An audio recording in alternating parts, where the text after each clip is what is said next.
Good morning बच्चों। हमने हिंदी की चैप्टर 4 वर्षा की सारी एक्सरसाइज सॉल्व कर ली थी। आज हम इस चैप्टर की भाषा की बात लैंग्वेज स्किल की एक्सरसाइज को सॉल्व करेंगे।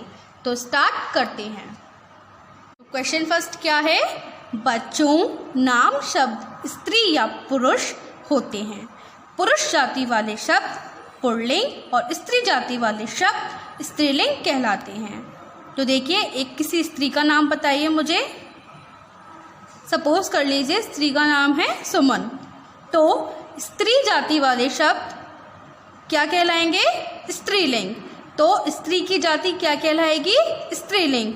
तो हमने एक नाम लिया था सुमन, तो सुमन की जाति क्या कहलाएगी? स्त्रीलिंग। ऐसे ही पुरुष का एक नाम लिया अमन, तो पुरुष जाति वाले शब्द क्या कहलाएंगे? पुल्लिंग। तो अमन की जाति क्या कहलाएगी? पुल्लिंग। तो देखिए, क्वेश्चन में क्या करना है आपको? दिए गए शब्दों के स्त्री जाति वाले शब्द लिखिए। दिए गए शब्दों के स्त्री जाति वाले शब्द लिखिए। आपको क्या करना है? ये सारे पुरुष जाति वाले शब्द लिखे हुए हैं। जैसे नाना एक पुरुष ही तो है। मौसा, तो मौसा क्या है? पुरुष ही तो है। चाचा क्या है? पुरुष है ना। मामा भी पुरुष है। पिता भी पुरुष है। दादा भी पुरुष है। तो आपको क्या करना है? नाना जो शब्द है तो आपको उसकी स्त्री जाति वाले शब्द लिखने हैं। तो नाना का स्त्री जाति शब्द क्या होगा? नानी। मौसा मौसी। चाचा चाची। मामा मामी। पिता माता। दादा दादी। तो ये सारे आपके क्या हो गए? पुरुष जाति वाले शब्द। और ये जो अभी हमने लिखे, नानी, मौसी, चाची, मामी, माता, दादी, ये क्या हुए? स्त्री जाति वाले शब्द। तो आप लोग समझ गए? फर्स्ट आपको समझ में आ गया? सेकंड समझिए। सेकंड क्या है? दिए गए चित्रों के दो समानार्थी शब्द लिखिए। मतलब दिए गए चित्रों के जो चित्र दे रखे हैं आपको, उनके आपको दो समानार्थी शब्द लिखने हैं। समानार्थी शब्द क्या होते हैं? शब्द अलग अलग होते हैं, उनका अर्थ एक ही होता है। ठीक, तो देखिए ये क्या है? ये चित्र किसका है? बताइए, ये चित्र क्या है? बादल। Very good. तो ये क्या है? बादल। तो इसका समानार्थी शब्द क्या होगा? ये तो हमें पता है कि ये बादल है। और एक और बता दीजिए इसका समानार्थी शब्द। शब्द तो अलग है पर अर्थ आपका एक ही है। तो इसका क्या हुआ? बादल और घटा। बादल घटा।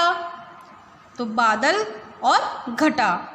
सेकंड देखिए, ये क्या है? बताइए। ये है पर्वत। क्या है? पर्वत। तो पर्वत के हमको दो समानार्थी शब्द लिखने हैं। एक तो हमको पता है कि ये पर्वत है, और दूसरा क्या है? समानार्थी शब्द पहाड़। तो दोनों का मतलब एक ही है। ऐसे ही इन दोनों का मतलब भी एक ही है। तो ये हमारा था बादल, और एक और है घटा। ऐसे ही पर्वत पहाड़। गा देखिए, ये क्या है? ये क्या है? ये लकड़ी है, और यहाँ आपको आग दिख रही है। तो ये क्या हुई? आग। तो एक ये हमें पता है कि ये आग है, और इसका दूसरा जो समानार्थी शब्द है वो है पावक। पावक। तो आग और पावक। इसका क्या था? बादल, घटा। इसका पहाड़ और पर्वत। इधर आग और पावक। लास्ट देखिए, ये किसका चित्र है? ये काले काले बादल दिख रहे हैं आपको, और यहाँ क्या हो रही है? बारिश हो रही है। तो इसका हमारा समानार्थी शब्द क्या हुआ? वर्षा। आपके चैप्टर का नाम भी तो वर्षा है ना। तो इसका समानार्थी शब्द क्या हुआ? वर्षा और बारिश। वर्षा बारिश। वर्षा बारिश। तो ये आपको आ गया। थर्ड क्वेश्चन क्या है आपका? पाठ में कुछ शब्द जोड़े की तरह प्रयोग किए जाते हैं, जैसे ठंडी ठंडी और नन्ही नन्ही, गरम गरम, पहुँचते पहुँचते, काले काले। तो इन शब्द को क्या कहते हैं? इन शब्द को क्या कहते हैं? शब्द युग्म। क्या कहते हैं? शब्द युग्म। तो शब्द बीच में डैश है और क्या है? युग्म। तो इन्हें शब्द युग्म कहा जाता है। देखिए ये शब्द 2 बार लिखे हैं और इनके बीच में क्या है? डैश। तो ऐसे शब्द को क्या कहते हैं? शब्द युग्म। क्या कहते हैं? शब्द युग्म। तो देखिए बहुत सारे होते हैं, जैसे अच्छा अच्छा, थोड़ा थोड़ा, और बोलते हैं ना छोटी छोटी वाइट खाइए। तो ये सब सारे शब्द क्या कहलाएंगे? शब्द युग्म। तो देखिए क्या करना है इस एक्सरसाइज में। देखिए पाठ से इसी प्रकार के कुछ और शब्द युग्म ढूंढकर लिखिए। तो शब्द युग्म ढूंढकर कैसे? ऐसे शब्द लिखे होंगे आपकी बुक में। आपको इस चैप्टर में से ये सारे शब्द ढूंढने हैं और लिखने हैं। देखिए मैंने कुछ लिखे हुए हैं, वो देखते हैं। फर्स्ट क्या है? नन्ही डैश नन्ही। तो हमने चैप्टर में पढ़ा था ना, नन्ही नन्ही बूंदे था ना।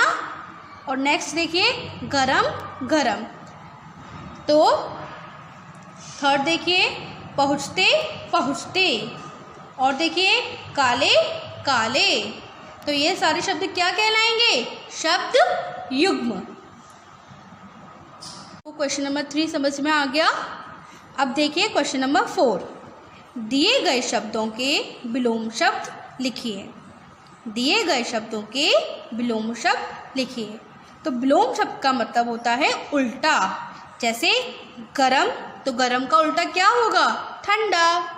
ऐसे ही अच्छा, अच्छा का उल्टा क्या होगा? बुरा। और बताइए अंतिम, अंतिम का उल्टा क्या होगा? पहला। शुरू, शुरू का विलोम शब्द क्या होगा? अंत। ऐसे ही यहाँ पर आपके पास कुछ शब्द दे रखे हैं, आपको उनका विलोम शब्द लिखना है। तो क्या है शब्द? गरम, हल्की, ऊपर, बड़ी, प्रश्न और प्रसन्न। तो गरम का उल्टा क्या होगा? ठंडा। हल्की शब्द का विलोम शब्द क्या होगा? भारी।